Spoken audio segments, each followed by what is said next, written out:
Good evening and welcome. I'm Eileen Kruger of Addis Israel's Club L'chaim. I've been looking forward to this evening with a great deal of anticipation, as I believe you too have. Our session this evening is sponsored by Four Elms Retirement Home, represented by Jody Binning, who would like to have a few words with you. Jody? Hi, everybody. Thank you so much for joining us this evening. I am honored to be part of this sponsorship and look forward to the presentation as well. I want to give a shout out to our residents who I know are watching this right now. And just to give you a little bit about ourselves, we're Four Elms Retirement Residents. We are located at Steeles and Dufferin, right at the corner. You probably see the building quite often. And give us a call, either myself or Donna, and come on in and check us out. We are not a long-term care home. We are a retirement home, and we have lots of activities and concerts and lots of fun things going on as well. So give us a call. Thanks, everybody. Thank you, Jody. At the end of tonight's presentation, if you have questions, please enter them in the Q&A box so that they can be answered. Both women tonight have very impressive credentials. Faith Malach is currently Executive Director of Care Innovations and Transformation at Baycrest. Impressive. For the past 2 years, she's led the co-development, launch, and evaluation of possibilities by Baycrest, a new care model for individuals living with dementia. Faith completed her master's degree in health science and health administration and a master's in social work. Over the years, she has held several senior leadership roles impacting the care for older adults. Faith. Thank you, Eileen. Thank you, Anna, for inviting Larissa and I here this evening. And thank you, Jody, for sponsoring this evening. It's a pleasure to be here. Dr. Larissa McKetton and I have been looking forward to coming to join you this evening to share a little bit about aging and brain health, and to talk to you a little bit about why brain health is important, and some of the things that you can do to evaluate your own brain health and to start to improve your brain health at any age. So I'm going to share my screen and put up my presentation and begin. So I'm not certain everybody's reason for coming this evening, but I imagine that for many of you, you are concerned about your brain health. Perhaps you're well, but worried about your brain health. Perhaps you've had a diagnosis related to your brain health and you'd like to learn a little bit more about it. Perhaps you're a caregiver to somebody who has a diagnosis of dementia, or perhaps you just know somebody who's gone through a cognitive change and a journey and are now interested in how to improve your own brain health. These are some numbers that are fairly current numbers. And what it shows us is that we actually have quite an urgent problem, because the number of people currently living with dementia in Canada is about 600,000 people. And that number is growing. We're now in 2022, almost 2023, and in just 7 years, there will be over 1 million people in Canada that have a diagnosis of dementia.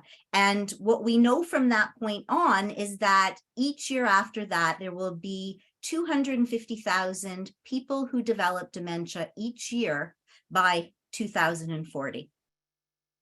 What's also amazing about this problem is that, as you may know, people who have dementia need care support.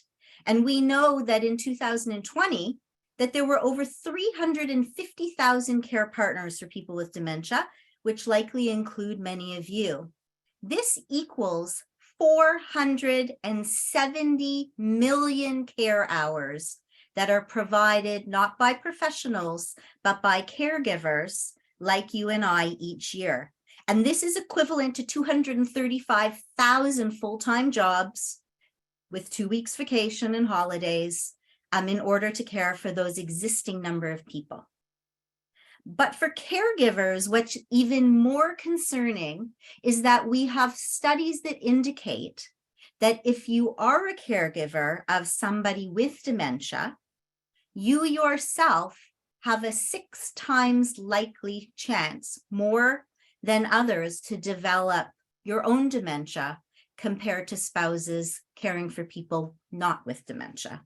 That's a pretty concerning number for all of us, again, who are loving and caring for people with dementia. The good news is that there is some hope. The Alzheimer's Society published a landmark study that talked about the estimation of dementia in Canada over the next 30 years. And there are scenarios in place that could actually delay the onset of dementia by 1 year, 5 years, and 10 years. And if we were able to together delay the onset of dementia, even for just 1 year, we would avoid 500,000 cases over the next 30 years. Thinking about how that translates not into people, but also just the number of caregiver hours, the reduction of risk, and the amount of support that we need to provide for those living with dementia. At Baycrest, we believe that 50% of dementia cases can actually be prevented. So what are some of the things that we're working on?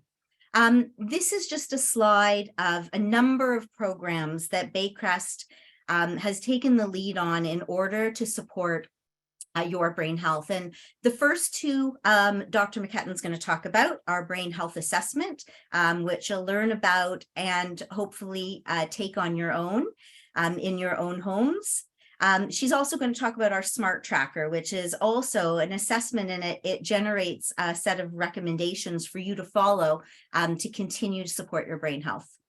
We also have a number of programs in our neuropsychology department, including our memory and aging program, where you can learn about what's normal memory versus not normal memory, where if you are diagnosed with a mild cognitive impairment, you can take classes to help give you tools and tricks to help manage that. We also have something called the Cogniciti Center for Innovations in Caregiving. And this is a service that you can sign up for in order to have access to educational webinars, to learn about support groups that are happening through Baycrest, to understand the latest innovations in technology, and to help navigate as caregivers what you need in order to help manage and to take care of yourselves. Just last week, Baycrest launched Possibilities by Baycrest. This is a new revolutionary dementia care model, the first of its kind in Canada, and it's been developed and is now implemented in the Terrace, which is our retirement home, in a new memory care community that is supporting people with advanced dementia. And this new model, Possibilities by Baycrest, is all premised on the fact that you can live with dementia, and that our role is to maximize your potential and your possibilities so that your living experience is purposeful and meaningful and enables as much autonomy and choice while living with dementia. And finally, we've recently launched a new hearing test, and you'll hear from Dr. McKetton about the importance of looking at your hearing and making sure that if you are having trouble with auditory, other senses, that's something that you should move forward and take a look at. And so all of these resources are available and I think are important for you to know about. Another one that is fairly new at Baycrest is our Kimmel Family Center for Brain Health and Wellness. This one might be particularly important to you after you hear Dr. McKetton talk about prevention and promotion activities, but this is an on-site service for anybody who is 50 plus without a dementia diagnosis. And it's an evidence-based program that personally prescribes a risk assessment as well as a number of solutions, including exercise and creative arts classes, computer-based training. And this is something that you may choose to learn a little bit more about. All you need to do to join this program is register for a research assessment. And then what we do is provide you with a risk report and some personalized programming that will, of course, help support the growth of your brain health and wellness. These programs are for you, but Baycrest also offers something pretty exceptional. We have the Center for Aging and Brain Health Innovation called CABI. This is a huge investment in Canada in order to bring together industry partners, innovators, and people who have lived experience with aging and living with dementia. And we come together to create a virtual community where people can share stories, help become part of co-designing solutions, and creating an environment of shared learning. This is another opportunity where you may choose to get involved and be part of an opportunity where you get to share and where you get to co-design and where you get to continue to use your creativity based on your own experiences in aging. So I'm going to turn it over to Larissa, but I wanted to set the context that dementia is a big problem. It's facing all of us. There are some things that we can't do about it, and there are many things that we can do about it. Baycrest at a high system level is leading the way in terms of dementia programming, prevention, research, assessments, and opportunities to provide to the community like yourselves to get involved and to self-manage your health. But it's important to know what are some of the real practical things that you could do tomorrow. What can you do to support your brain health? Is there a test that you can take similar to a mammogram, a colonoscopy, a vaccine? And I think you'll be satisfied to know from Dr. McKetton that there is. And where do I start? And this is where I'm going to turn it over to Dr. McKetton. Dr. McKetton is the director of scientific and clinical development of Cogniciti at Baycrest. And Cogniciti is a subsidiary of Baycrest that is really focused on aging and brain health, developing and establishing tools, working in order to advance neuroscience, recruiting patients and individuals to participate in research. And because of Larissa's extensive experience, not only in cognitive neuroscience, but in actually conducting brain-related studies, I think that she's an ideal person tonight to be sharing a little bit about what we can offer you directly. So I will turn it over to Larissa and then pop back up to you in a little bit for some questions. Thank you, Faith, for that lovely introduction. And I'm very pleased to be here to provide the Aging and Brain Health webinar, where all of you will learn how to evaluate and improve your brain health and stay brain healthy at every age. So just briefly for the agenda for the remainder of this seminar, I will briefly talk about Cogniciti, just let everyone know who we are. And I thought it would be really helpful to provide a background and briefly review the life course aging model, talk a little bit about what is Alzheimer's disease, what are biomarkers for Alzheimer's disease, what are different types of cognitive tests and their applications. For today's seminar, there are some learning objectives. You will learn how to evaluate your brain health using Cogniciti's brain health assessment. You will learn how to improve and maintain your overall health and learn ways to stay brain healthy. You will also learn how to monitor and track your overall health using our Smart Tracker tool. And you will also learn more about our offerings on our website, like our brain health registry, resources, and more. There will be a question and answer period at the end. So I do encourage you to ask your questions in the Q&A box on the Zoom function. So just to briefly summarize who Cogniciti is, we are a brain health company with the mission to bring together the best in science and latest technology to help people maintain their brain health at every age. We are a subsidiary of Baycrest Health Sciences, which is home to one of the world's top research institutes known in cognitive neuroscience, known as the Rotman Research Institute. We have a website online.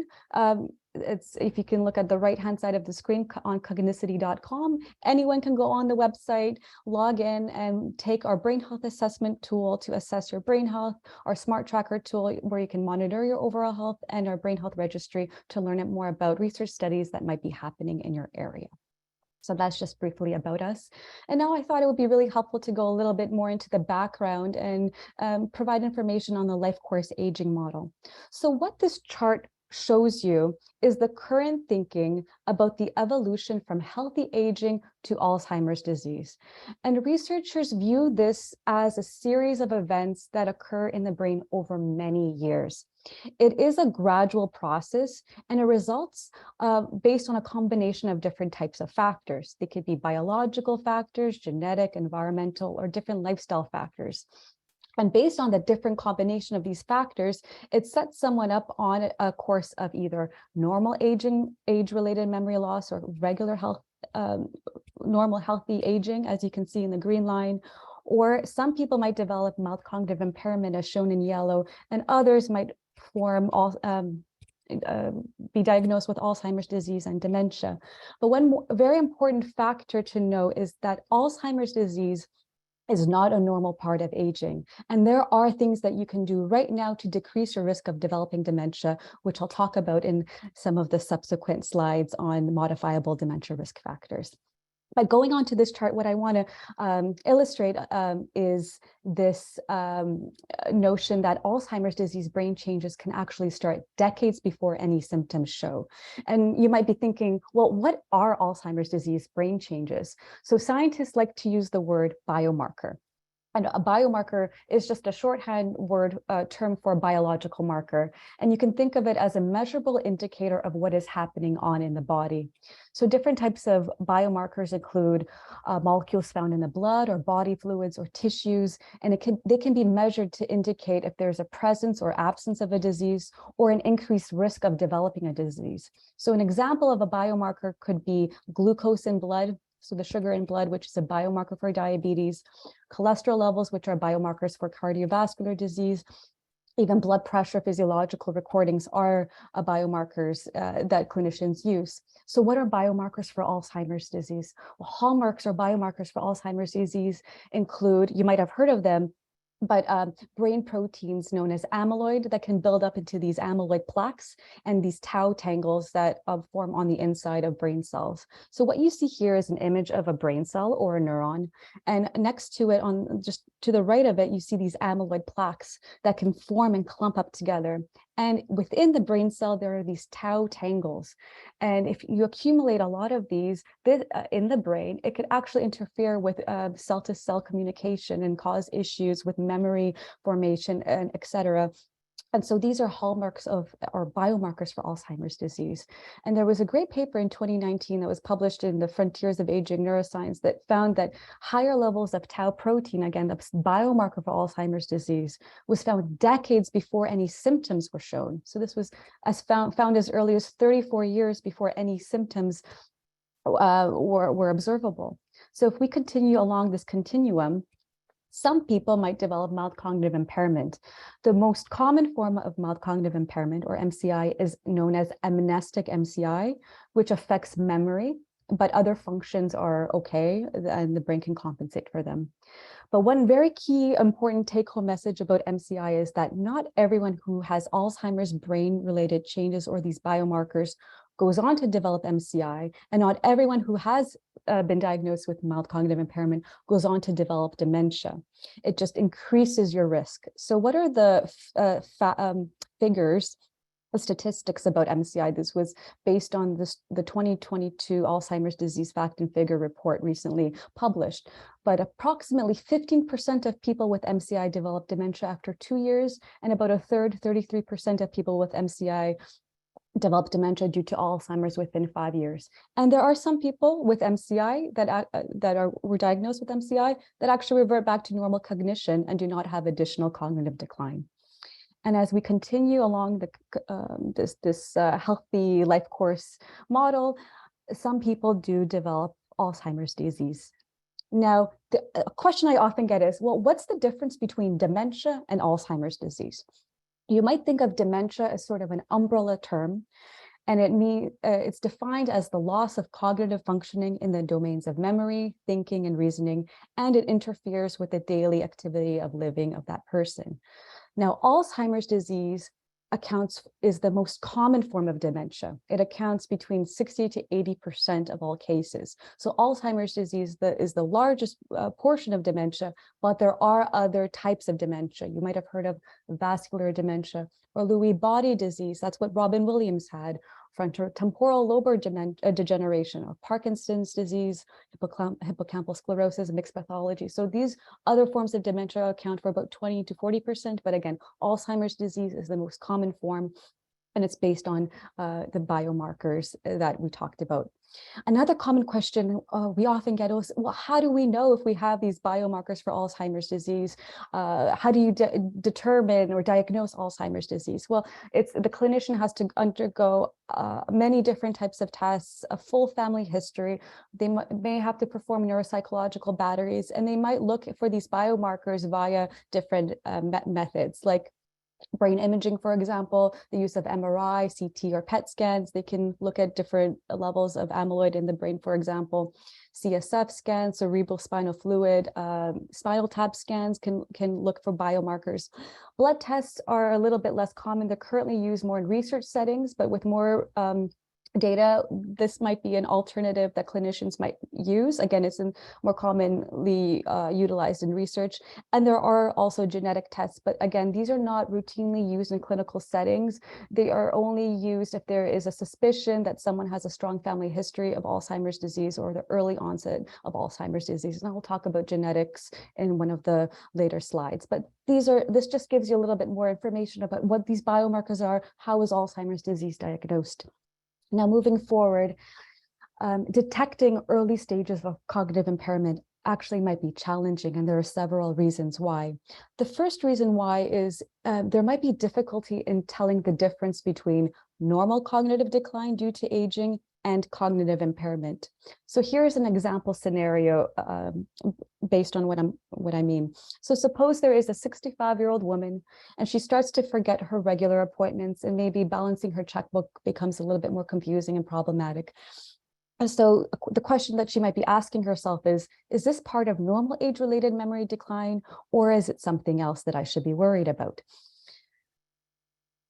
Other reasons why detecting early stages of cognitive impairment might be challenging include the development of the disease may take time, and early detection can be challenging as it normally requires continuous monitoring of everyday activities. And a third reason could be limited opportunities to visit specialists unless there really is a serious observable symptom that is noticed. So what's a possible solution? Well, at-home cognitive assessments are tools that can help in cognitive screening to help answer the question, are the memory changes that I'm experiencing due to a normal age-related memory loss, or is this something that I need to follow up with a doctor? Now, some of you might be wondering, well, what exactly are cognitive tests? What do they do? And cognitive assessments, they check for problems with cognition. And cognition includes a combination of processes in your brain, and these all can be involving different factors like memory, judgment, thinking, language, or the ability to learn new things. And a problem with cognition is known as cognitive impairment. Now, there might be different types of cognitive impairment based on different factors causing that impairment. For example, depression is known to cause cognitive impairment. Blood vessel disorders, certain types of drugs can cause cognitive impairment. And this was one of those factors when I mentioned mild cognitive impairment. Sometimes it can be reversed based on the drug. Maybe there's a drug that is eliciting that. Dementia is one, stroke, traumatic brain injury. So this is why it's always important to wear a helmet and, not injure your brain. And even brain infections can cause cognitive impairments. Now, cognitive tests can't show the specific cause of the impairment, but they can help your provider, your clinician, healthcare provider know if you need more tests or what are the next steps to address the problem. Now, cognitive assessments are actually often used to screen for mild cognitive impairment and are used to screen if there's a suspicion of a decline or of an impairment. And this brings us nicely into our brain health assessment that you can take on our Cogniciti.com site. So leading neuroscientists, psychologists at Baycrest developed and validated the brain health assessment tool. And it's free, anyone can take it, it's private, anonymous, and the value with taking this test is a clinician does not need to help or supervise you in taking the assessment. Now, you can go on Cogniciti.com and learn more about taking the test. But you can think of the brain health assessment tool as, again, as a blood pressure cuff for the brain to answer the question, is my memory normal, or do I need to go see a clinician for further follow-up? There are 4 different tasks that I'll walk through. I have a screenshot of what they are. And the assessment has been scientifically validated and peer reviewed. So there was a lot of dollars that went into development of this assessment. Now, anyone between the ages of 20 to 94 can take the assessment and receive a personalized score between 0 to 100. It's a percentile score, and it gives also an interpretation of what your score means. We have a big, robust user engagement use of this tool with over 130,000 tests that have been taken. The assessment is quite short, approximately 15 to 20 minutes on average it takes for someone to do. And we recently had a study that found that it outperformed another cognitive test in classifying MCI. And it was a clinician-led assessment. So we have a lot of literature and a lot of validation studies on this assessment. So I wanted to just walk you through and show you where our assessment is found on the website. So all of you can take it if you're interested. Our website, again, is cogniciti.com. And when you type that into your web browser, you can click on the login button to form an account, to create an account where you register. And the reason why we ask you to register is so if you take this test multiple times, you can look at your score through time. And again, it's private and anonymous. So your name is not affiliated with your results, but it's also a way to keep all your prior tests there, to do your smart tracker. And so you have an account registered when you do register. Also, if you join our mailing list and our newsletter, all of it is affiliated with your account. So you create an account, and then you click on take the assessment, this green button on the very top, you can't miss it. And then it goes a little bit into being computer ready. So it asks you to have about 20 minutes of your time to take the test, to feel well. You don't want to be tired or have a lot of things on your mind or feel stressed out. Be in a quiet room where there's very little distraction and get computer ready. And so there's sort of this get ready stage before taking the test. And when you do click on it, there's a brief questionnaire that you fill out. And then here are example screenshots of the test that you would complete. And there's for each of these tasks, there is a practice test to make sure that you understand what the questions are being asked of you. And it's quite fun, actually. So the first one on the top left is a spatial working memory task. So you have to click on these blue tiles and try to matching shapes, matching pairs together. And once you find them, they're shown in this box next to it. Then there's this other task where you see a string of words. So here we see the word one written 3 times, and your task is to click how many words you see. So you would press 3, but you might by mistake press the word 1 because you see the word 1 written, but really there's 3 words. So it's a little tricky.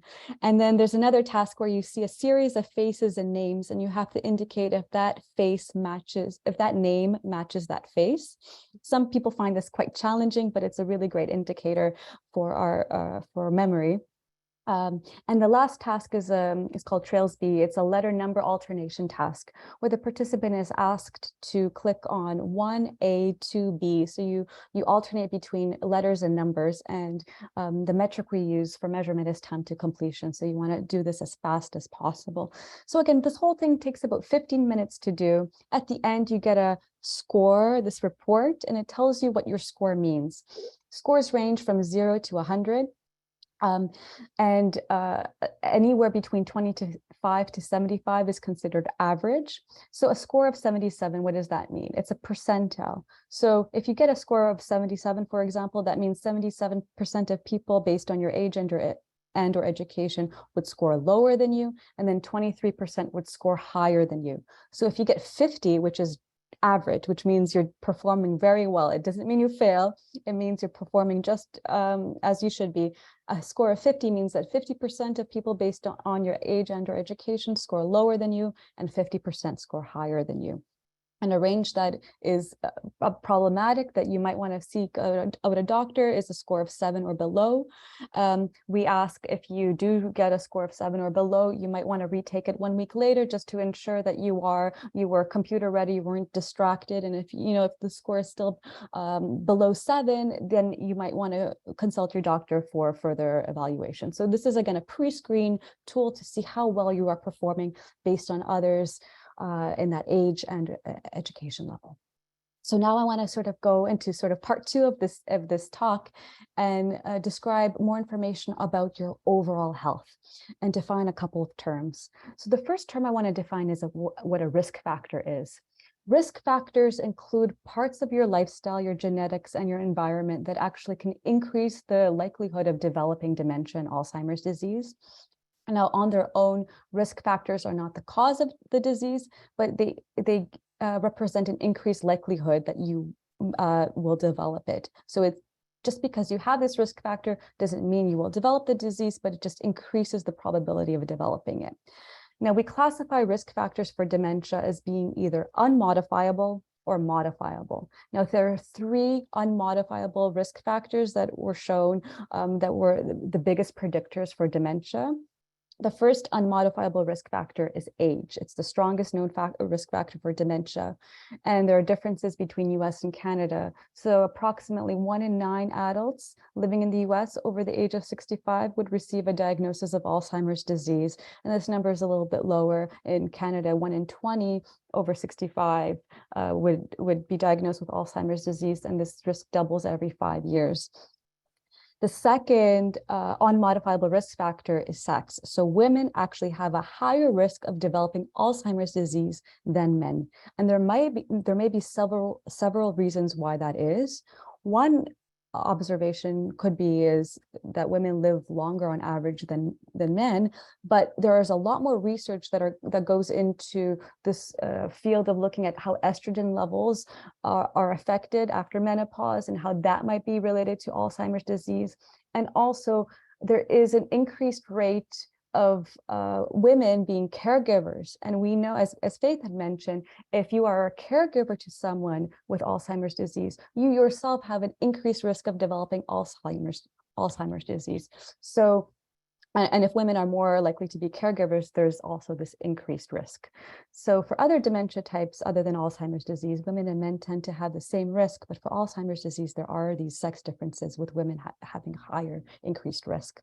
And the third unmodifiable risk factor is genetics. And I wanted to talk a little bit about the differences between, so you might think like early onset Alzheimer's disease and sporadic.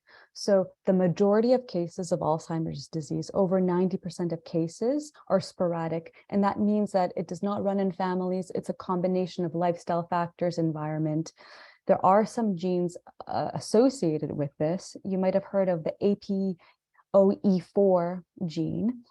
And if you have one copy of the E4 allele, the APOE4 gene, it increases your risk by several fold. And if you have 2 copies, it also increases your risk of developing Alzheimer's disease. Now, just because you have the APOE4 gene does not necessarily mean you have Alzheimer's disease. Again, it increases your risk. However, there are 3 genes that were directly found to cause Alzheimer's disease: the PSN1, PSN2, and APP genes. They're associated, so if someone has these genes, they actually end up developing Alzheimer's disease typically earlier on, affecting people in their 30s to mid-60s. But this is more rare, and it affects less than 10% of Alzheimer's disease cases. So genetics is also an unmodifiable risk factor. But this now goes into the stream of modifiable risk factors. So there are things that you could do right now to decrease your risk of developing dementia and or delay your risk of dementia. Many recommendations, they are actually not specific to the brain, but they're more specific to living a whole health, an overall better lifestyle and healthy living. And so that also translates to having a better and more healthier brain, but these are modifiable risk factors that you do to improve your whole health wellness. And these risk factors were published in a 2020 Lancet Commission report. And statistically significant findings that show if you reduce the following 12 factors, you can actually reduce your risk of developing dementia by 40%. These risk factors include high blood pressure, smoking, diabetes, obesity, lack of physical activity, less education, depression, hearing loss, social isolation, traumatic brain injury, air pollution, and excessive alcohol consumption. I put the last three in italices because there was another report back in 2017 that did not include these last three, but with more data, we get more information on which risk factors actually significantly contribute to dementia risk. So by 2025, we might have more risk factors.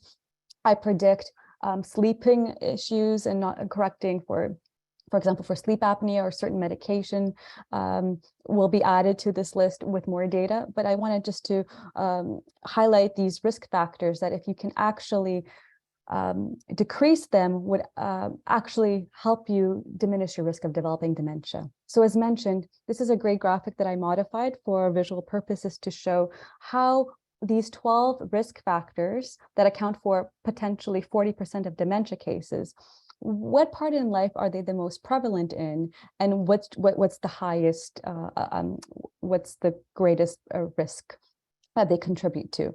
So the percentage you see in this figure signifies the percentage reduction in dementia prevalence if this risk factor is eliminated. So in early life, having less education accounts for 7%. So if you have more education, higher education, this removes your risk by 7% for dementia. Hearing loss in midlife, that's actually 8%. It's one of the highest numbers. And as Faith mentioned, hearing loss is one of those really important factors that you can correct with a hearing aid.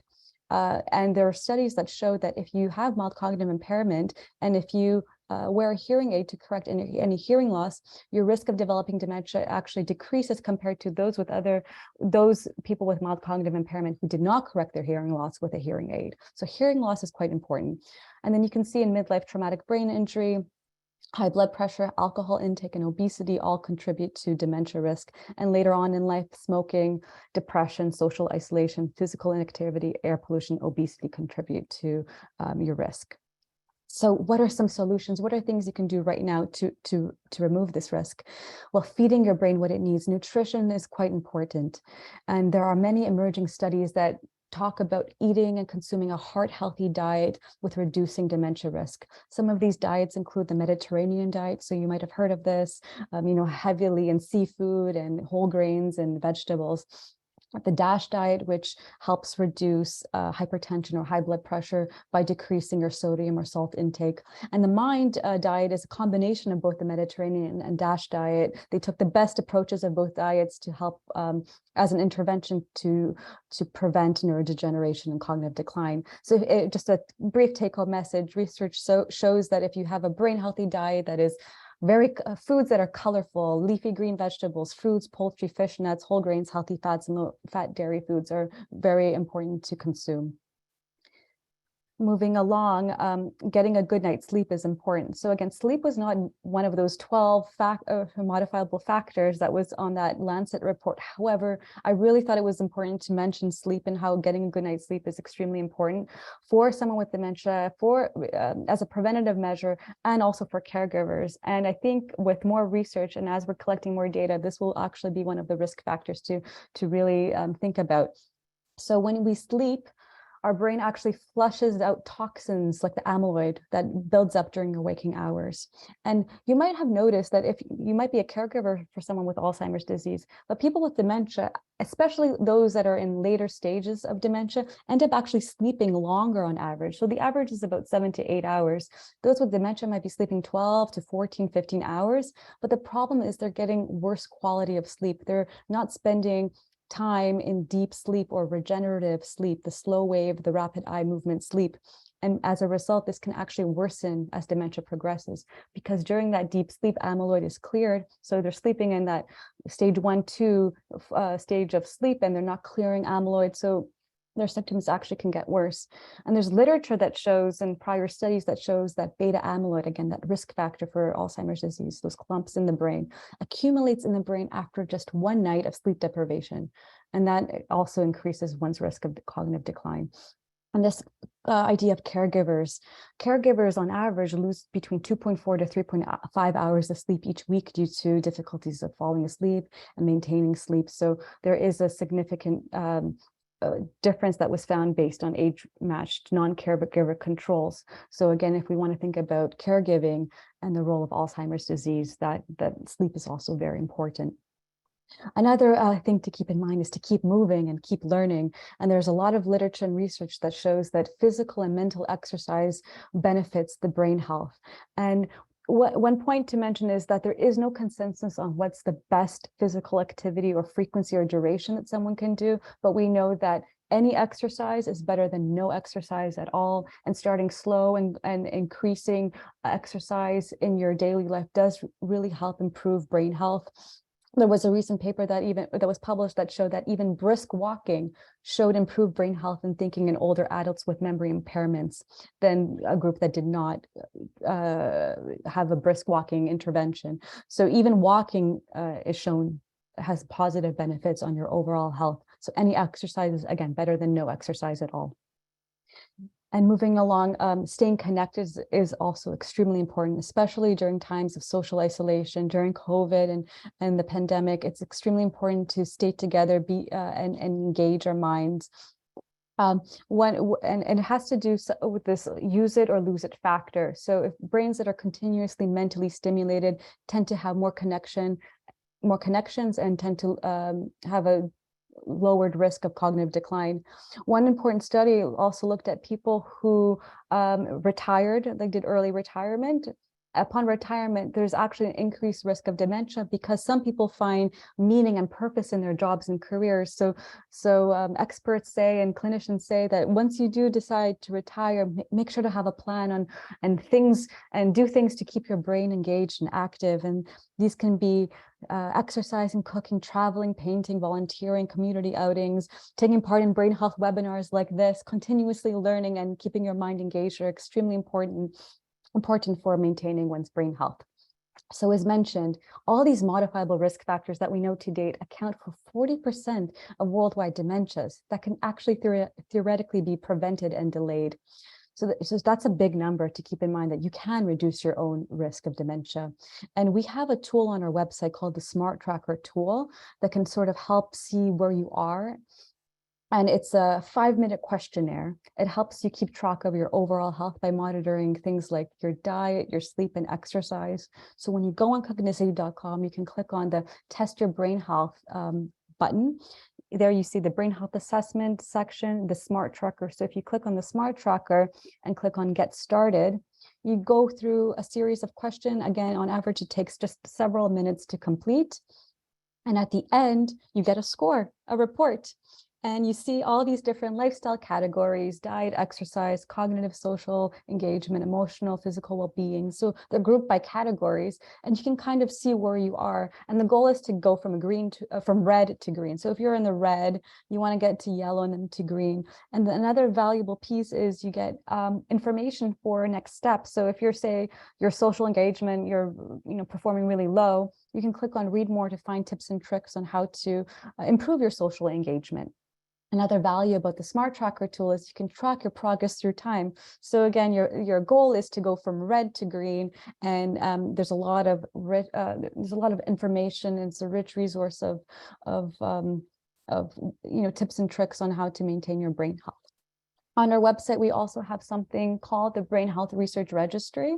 So if this is something that you might be interested in, to learn about studies that are happening in your area, to be the first in line to be connected to these brain health studies, there is this option of joining. It's completely voluntary, but just on our website, just wanted to point you to where that is. So if you click on Test Your Brain Health, again, you have the Brain Health Assessment tool, the Smart Tracker tool, and also the Brain Health Research Registry, where if you do click on, you go through this consent form to learn, what information we collect and what we do if you're interested in a study that's happening. And it's a great way to take part in studies related to brain health. And we do recruit for many different forms: academic, research studies, or clinical trials, all ages 18 plus, from all geographies, based on all different types of cognitive status. whether you're healthy or you have a diagnosis of Alzheimer's disease, this is also an opportunity to learn and engage in studies happening in your area. Again, completely voluntary. And on our website, we have many different types of resources you can look into that's provided for you and your loved ones to help manage your brain health and your lifestyle. So if you click on Improve Your Brain Health, there's a section on resources, programs and courses. The programs and courses, again, based on what Faith had mentioned, a lot of Baycrest related courses and programs are found there. A caregiver center and the Ask the Experts section there as well.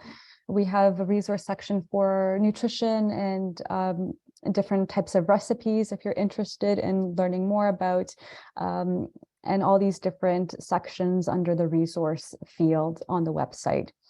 This is an example of some free recipes we have. Dr. Carol Greenwood put a fabulous book together on brain health related recipes entitled Mindful. So if you want to learn more about recipes and great things that you can do and prepare yourself, it's all on the website as well.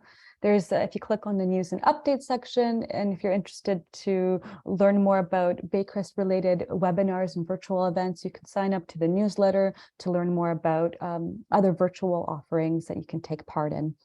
And I do have this resource section. It could be provided to this group at the end if you want to learn more about what we have. We also have an online brain health booklet that goes more into the resources if you want more information about what was discussed today, and all the sources of where that came from can be provided.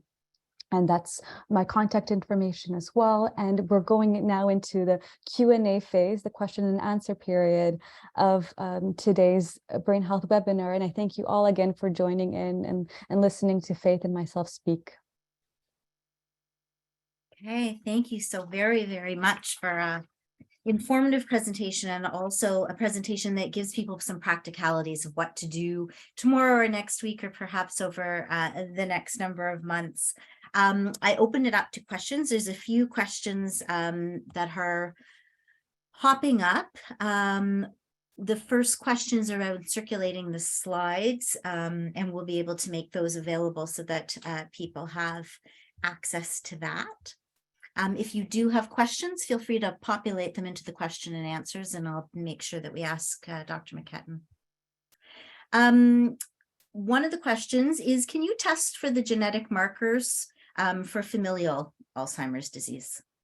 Yeah, so the markers for familial Alzheimer's disease, so the PSEN1 to those ones, they can be tested with a genetic test. And again, they're that's for the non-sporadic form. So when I was talking about those, the 10% of less than 10% of Alzheimer's disease cases are based on genetics that directly cause Alzheimer's disease.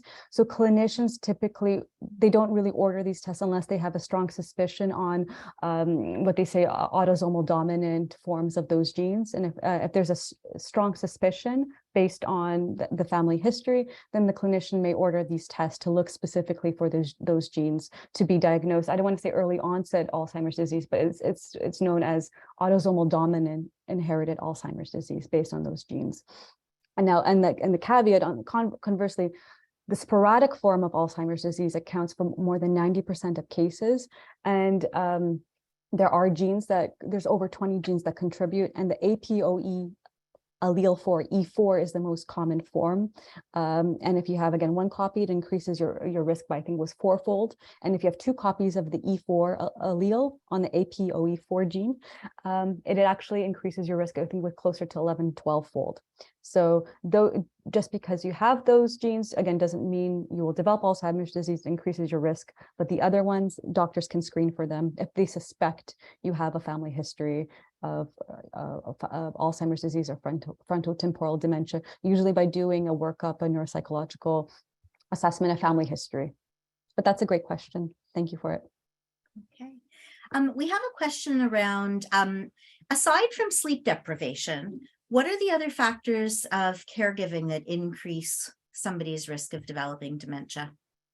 Sleep, again, sleep deprivation is one, but it's also chronic stress. And we know that depression, as I mentioned before, one of those risk factors, depression, social isolation, depression is one of them. So having anxiety, increased cortisol levels, if you're depressed and if you lack of sleep, these are all contributing factors to developing dementia. And again, it's not a one risk, it's many different types of risk factors that can contribute to dementia. Well, oftentimes people might think, well, Alzheimer's disease is just based on this one factor, or it's just amyloid buildup. But no, a lot of researchers are now coming to this consensus that it could be many different factors contributing to it. So sleep deprivation, again, depression, high anxiety, increased cortisol levels, all can affect your overall health. And yeah, and caregiving is one of them. Caregiving for someone with dementia, it's hard on the body, it's hard on their overall mindset, their overall health. So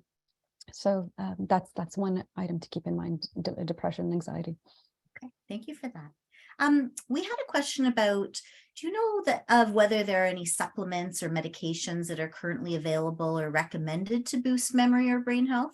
This is actually a common question we often get about supplements. It's best to get, so when I did a webinar on nutrition, we know that omega-369 fatty acids are good to take. And the question is, well, should I do it in supplement form or food form? It's better to get it actually in food, like to eat fish and things like that have omega-369 in them, as opposed to supplements. And the reason being is the studies that have been done found that food absorption is better than supplements. The supplements were not as robust in terms of the efficacy or their findings. So the recommendation is to get your nutrients from eating the food rather than the supplements. You might have heard of a supplement called ginkgo or ginkgo biloba, depends how you say, ginkgo or ginkgo.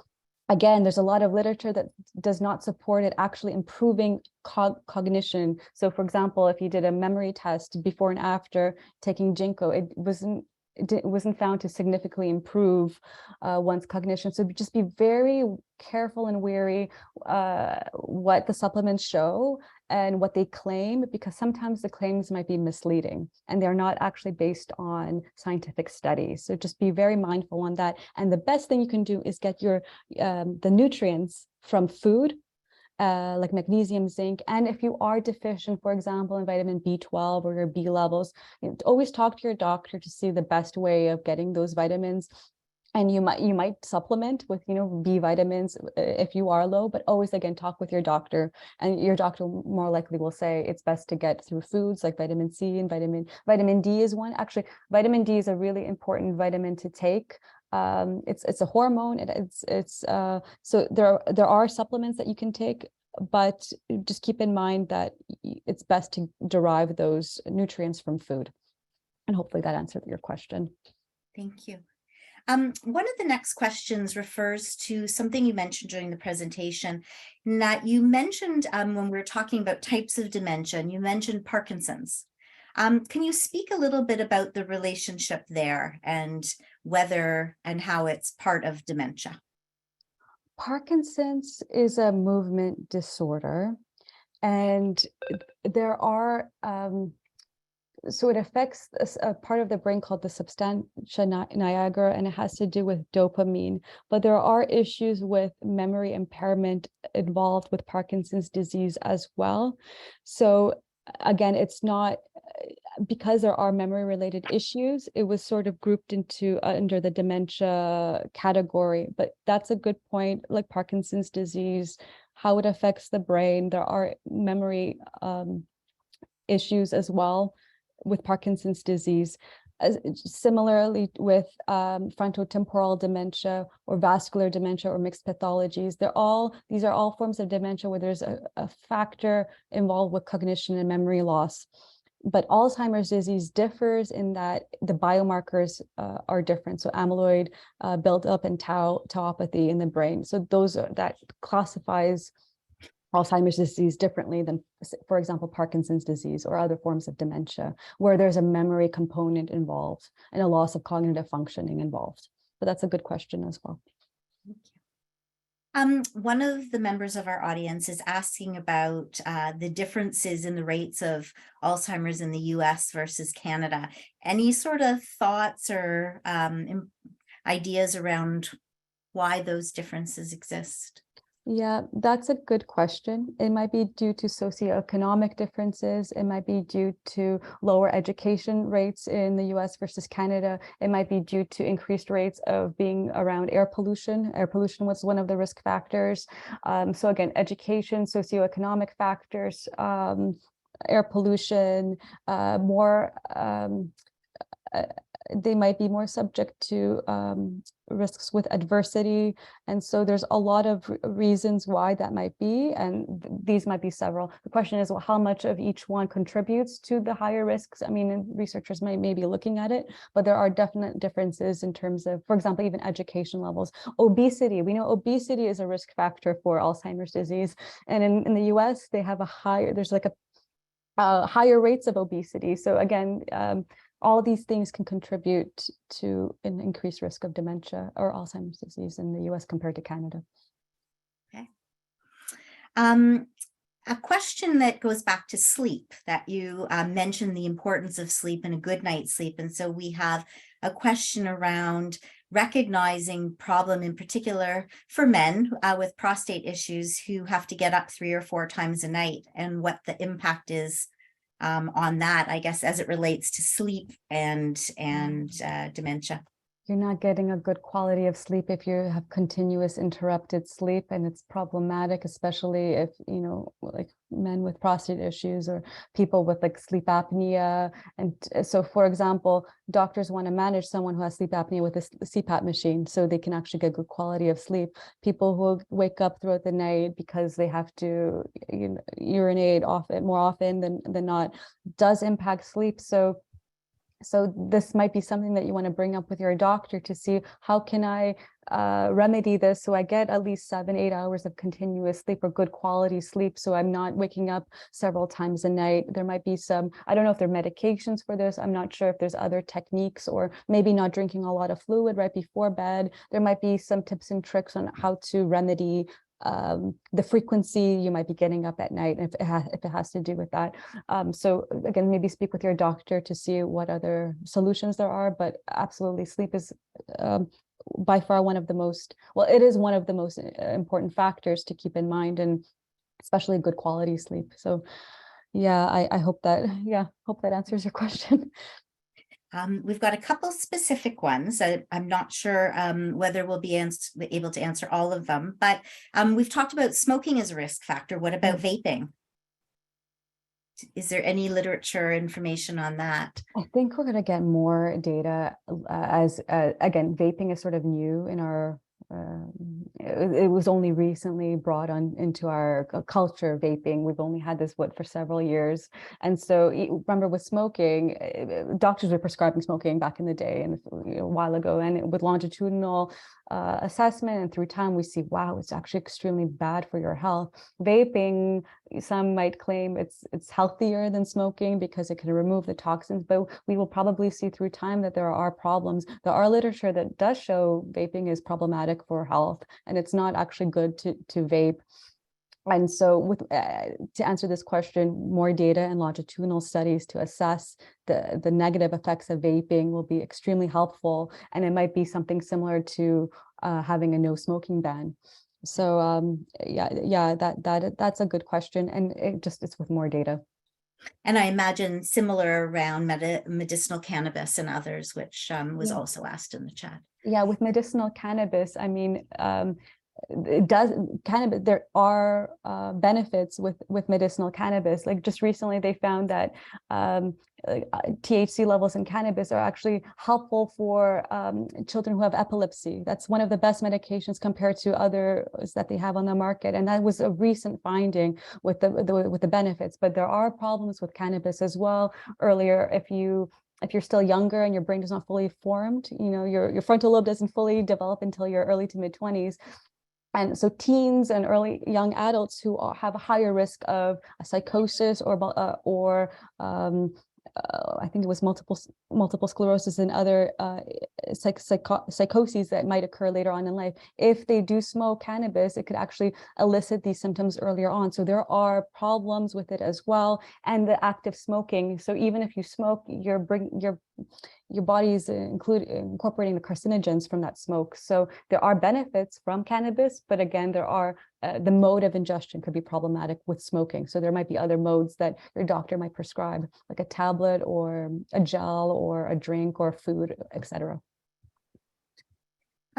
We've had a couple other questions, again, just repeating what the big difference is between Alzheimer's and dementia. And I know you spoke a little bit about this, but in a succinct sort of way, are you able to? Yeah, again, dementia sort of is an umbrella term, which Alzheimer's disease accounts for 60 to 80% of the cases. So 80% is the highest number. And Alzheimer's disease is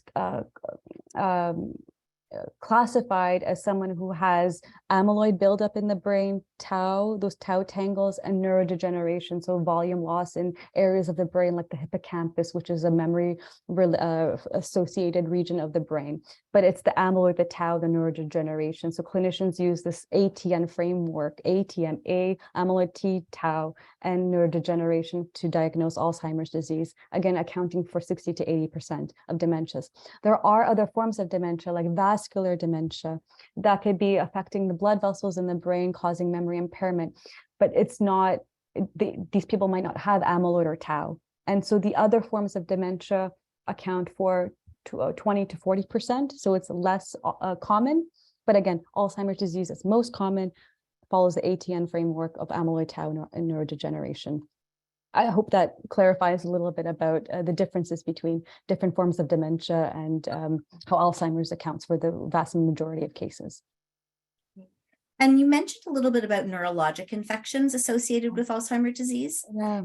Is there anything in particular to state about that? Or Yeah, there's a lot of studies looking at, is Alzheimer's disease an issue due to dysregulation of one's immune system, metabolism issue. So there's a lot of research looking at metabolism, looking at repurposing drugs like insulin to see how insulin can improve brain health. I was just recently at a conference in clinical trials in Alzheimer's disease. So there's a lot of new investigations, not necessarily on clearing amyloid from the brain, but looking at how metabolism is affected or dysregulated in Alzheimer's disease, repurposing things like metformin and different other types of drugs for treating Alzheimer's disease. They're looking at Alzheimer's disease and inflammation and how that occurs. And there's some schools of thought that think that infections of the brain, bacterial infections or different viruses like there's the measles, mumps, rubella, like MMR viruses, cytomegaloviruses, and herpes viruses could be associated with inflammation in the brain, and then which has a cascade and downstream effect of causing memory decline, amyloid buildup, etc., and Alzheimer's disease. So it could be a combination of all these different factors, from bacterial, viral infections to dysregulation in metabolism based on if you have, obesity, high cholesterol, high blood pressure, and all of these can cause inflammation in the body, and it just causes, in some people, it just causes worse outcomes than others, and that could be due to genetics, lifestyle, etc. So that's a great question. I know we've only got a couple of minutes left. There's a couple of questions that have come up that are a little bit more controversial in their discussion. The first is COVID. And so we learned with COVID that a lot of people lose their smell and their senses. And so we've had a couple questions about whether we've learned anything about that, because there's a few people that have heard that with dementia, you may lose your sense of smell. You might be drawn to touching and picking your nose more. There might be sensory pieces. Any comments on what we've learned about that, if anything? Right. That's an interesting question. I recently saw a study about even picking your nose and introducing bacteria to go up into the brain, causing, inflammation and bacteria, an infection. So, I mean, I saw that study again. Always read it with a grain of salt. More studies need to, read and confirm those results. But it does bring up a good point of inflammation, bacteria, increased viral load, and affecting one's metabolism, affecting one's overall brain health. So all of them are linked together. The question about COVID, there are people that have experienced something known as brain fog or long haul COVID. And there's currently a lot of investigations on people who have lost memory function or experience this brain fog to see how the virus does affect cognition. And so there's a lot of research and efforts looking into that currently to see what people can do now to help restore their sense of smell, their sense of taste, and improve their memory due to this virus. But excellent questions. Yeah. 2 more questions. Okay. This next one is a little bit controversial and heavy, and it's where we start to have the discussions around MAID. And of course, MAID is for those of us who don't know about it, it's around medically assisted dying. And so where does dementia fit into that? And where do challenges around early diagnosis or early onsets fit into those kinds of discussions? And maybe it's another panel discussion around ethics and decision-making around MAID. Any comments on that one? This is a really interesting question about medical assistance in dying. So MAID in terms of dementia, and I would probably have to think a little bit more and defer on this question, just so, again, maybe Faith, as you mentioned, having a panel discussion and other experts on this specific topic might be more helpful in providing an answer. I'm not too sure about this one. Yeah, it's a hard one. We'll finish off with an easier one that I know you know the answer to, which is how often do we repeat our brain health assessment? That's a great question. And we often recommend between 6 months to a year just to retake it. And so we do remind, if you do join our newsletter, we do remind you, retake your brain health assessment 6 months to a year just to see how well you are improving and where you are in terms of based on your age and your education. So great question. And thank you all again for taking part in today's webinar and for asking such fabulous questions. That's wonderful. Thank you very much, Dr. McKetton. And Eileen, I'm going to turn it back over to you to close the evening off. Thank you so much, Faith.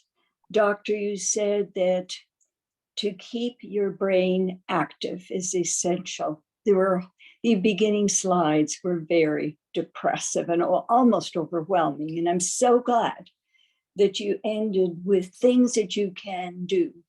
And I urge everyone that doesn't have a group of friends, join a synagogue, join a knitting group, join some group, enjoy your life with good food, and thank you for providing us with resources that we can call on. So all the departments at Baycrest that do with memory, please avail yourself. I'm going to, and try the Cogniciti test. Thank you both very much for a really interesting evening.